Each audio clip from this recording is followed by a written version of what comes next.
레위아탄. 한글 성경에서 리워야단이라고도 번역되고 있는 레위아탄은 거대하고 괴물 같은 바다 생물로 하나님과 그의 창조에 반대하는 혼돈과 악을 상징하며 하나님의 적들과 억압자들, 예를 들어 이집트, 바빌론 혹은 사탄을 은유합니다. 레위아탄은 오직 하나님만이 통제하고 이길 수 있는 하나님의 위엄과 주권을 드러내는 무서운 존재입니다. 오파님. 에스겔서에 등장하는 오파님은 가장 미스터리한 천사입니다. 모든 천사는 인간과 비슷한 형태를 가진 천사라고 언급되고 있지만 유일하게 오파님은 그렇지 않은 천사로 묘사됩니다. 오파님은 인간의 형태가 아닌 불타는 바퀴로 묘사되는데 이 바퀴는 공간을 초월한 사물로 묘사되며 하나님이 어떻게 시간과 공간에 구애받지 않고 우리 모두와 함께 하실 수 있는 것인지 그 의문을 대한 실마리를 알려줍니다. 베헤못. 거대하고 강력한 육지 생명체로 6기에 언급됩니다.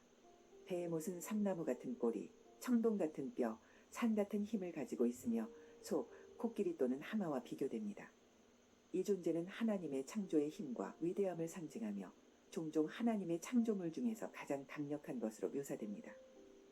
하지만 어떤 학자들은 베헤못을 고대의 대형 동물, 예를 들어 코끼리나 히포 같은 것으로 보기도 하며 다른 이들은 그를 순전히 상징적으로 해석하여 하나님의 창조와 인간에 대한 메시지를 전달하는 도구로 봅니다. 유니콘. 일부 영어로 번역된 성경에 유니콘이라는 단어가 사용되었지만 한글 성경이나 최근 번역되는 성경에서는 유니콘이라는 단어를 사용하지는 않습니다. 오래된 멸종되었던 오록스 또는 들소 정도로 번역되고 있는 이 생명체는 민수기, 신명기, 욥기, 시편 등에 등장합니다. 성경에서 이 생명체는 강력하고 위험 있는 동물을 상징하며 그 힘과 용맹함이 강조되고 있습니다. 이는 하나님의 능력과 권능을 나타내기 위한 비유로 사용됩니다. 세라핌. 한글 성경에서 스랍 또는 사랍이라고도 번역하고 있는 세라핌은 6개의 날개를 가진 불같은 천사들로 이사야의 환상에서 나타나며 거룩하시다 만군의 주님, 온 땅에 그분의 영광이 가득하다 라고 외치며 하나님을 찬양했다고 설명하고 있습니다. 이들은 주로 우리와 같은 하나님의 창조물들을 교화시키는 임무를 수행합니다. 이사야서 6장에서 세라핌 중 하나가 뜨거운 숯을 이사야의 입에 대어 그의 죄를 깨끗하게 함으로써 세라핌은 죄와 부정함을 정화하는 상징적인 역할도 합니다. 케루빔.